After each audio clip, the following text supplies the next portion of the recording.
South இந்தியாவுக்கு தென் மாநிலங்கள்ல பாராளுமன்ற உறுப்பினர்கள் எண்ணிக்கை குறைந்துவிடும், பாராளுமன்ற தொகுதி எண்ணிக்கை குறைந்துவிடும் ஒரு பொய்யா ஒரு பிரச்சாரத்தை, இல்லாத ஒண்ண மக்களை திசை திருப்புவதற்காக இன்றைக்கு தேவையில்லாத கூட்டம் இதுதான்.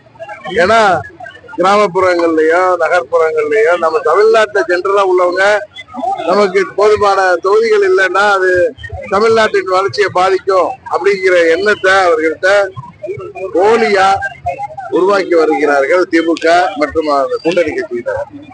அதான் அன்றைக்கு மாண்புமிகு உள்துறை அமைச்சர் கோயம்புத்தூர் வந்தப்ப கிளியரா சொல்லிட்டாரு, விகிதாச்சார அடிப்படையில தான் தொகுதிகளின் எண்ணிக்கை வரையறுக்கப்படும்.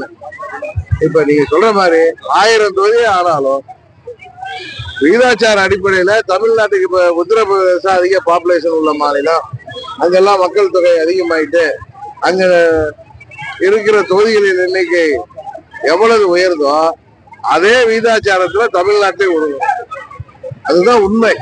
ஆனா மக்களை திசை திருப்புவதற்காக ஒரு பொய்யான தகவல் அடிப்படையில எங்களுக்கு தகவல் வந்துச்சுன்னு சொல்றாங்க. யாரு சொன்னா தகவல்? இன்னும் மத்திய அரசே ஒரு முடிவுக்கு வரல. டீலிமிட்டேஷன் விவகாரத்துல விகிதாச்சார அடிப்படையில் முடிவு செய்யப்படும் ஒரு அந்த அந்த வழியில சிந்திக்கிறதா உள்துறை அமைச்சர் மாண்புமிகு அமித்ஷா அவர்கள் சொன்னார்களே தவிர எந்த முடிவும் எட்டப்படாத நிலையில இந்த கூட்டமே ஒரு கண் துடைப்பு கூட்டம் தான். அதுலயே முதலமைச்சர் பேசுறது நான் தொலைக்காட்சியில பார்த்தேன். நாங்கள் ஒன்று தொகுதி மறுவரைக்கு எதிரானவர் அல்லங்கிறாரு. அப்புறம் 25 வருஷம் தள்ளி போடுங்கிறாரு. புரியவே இல்லை. மற்ற மாநிலங்களுக்கு, வடநாட்டுல உள்ள மாநிலங்களுக்கு அங்கெல்லாம் மக்கள் தொகையை கண்ட்ரோல் செய்யாததுனால, நம்ம எல்லாம் ஃபேமிலி பிளானிங் படி தமிழ்நாட்டுல மக்கள் தொகையெல்லாம் கண்ட்ரோல் செஞ்சிருக்கிறதுனால எந்த பாதிப்பும் வராது. உறுதியாக வட மாநிலங்களுக்கு எத்தனை தொகுதி ஒரு மாநிலத்துக்கு அதிகரிக்கிறோ அதே விகிதாச்சாரத்துல தமிழ்நாட்டுக்கு அதிகரிக்கும் என்பதுதான் திரு அமித்ஷாஜி அவர்கள் சொன்னது அர்த்தம். அதான் டாஸ்மாக் ஊழல் விவகாரத்துல இனிமே திமுக எந்த இடத்துல ஊழல் நடந்திருக்குன்றத சுட்டி காட்டுங்கன்ற மாதிரியான விஷயத்தையும், அதே சமயத்துல 10 ரூபாய் 20 ரூபாய் பாட்டிலுக்கு வசூலிக்கக்கூடிய விஷயங்கள் எங்க நடந்துட்டு இருக்கு, எம்ஆர்பி ரேட்ல தான் விற்கிறோம்னு ஒரு வார்த்தை சொல்லியிருக்காங்க. அங்க விற்கிற அந்த மேனேஜரே தான் பேட்டி கொடுக்குறாங்க. எந்தெந்த இப்ப தமிழ்நாட்டுல 38 மாவட்டங்கள்ல உள்ள இந்த ஆபீசஸ்ல டாஸ்மாக் அலுவலகங்கள்ல 20% கம்மியா தான் இந்த சோதனையே நடந்துட்டு இருக்கு.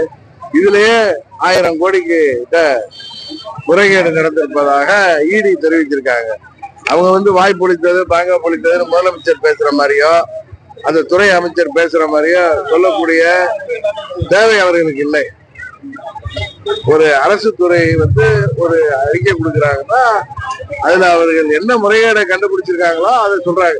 இன்னும் தமிழ்நாடு முழுவதும் சோதனை நடந்தா சகோதரர் அண்ணாமலை அவர்கள் சொல்வது போல 40,000 கோடியை தாண்டி இதுவரை முறைகேடு நடைபெற்றிருக்கும். அது தொடர்ந்து நடைபெறாமல் இருக்க வேண்டும், தடுக்கணும். அதுல யார் ஈடுபட்டிருந்தாலும், பயனாளிகள் யாராக இருந்தாலும் அவர்கள் மீது நடவடிக்கை எடுக்கப்பட வேண்டும் என்பதுதான் எல்லோருடைய நிலைப்பாடு. அதுதான். செய்திகளை உடனுக்குடனும் துல்லியமாகவும் தெரிந்து கொள்ள சப்ஸ்கிரைப் பண்ணுங்க.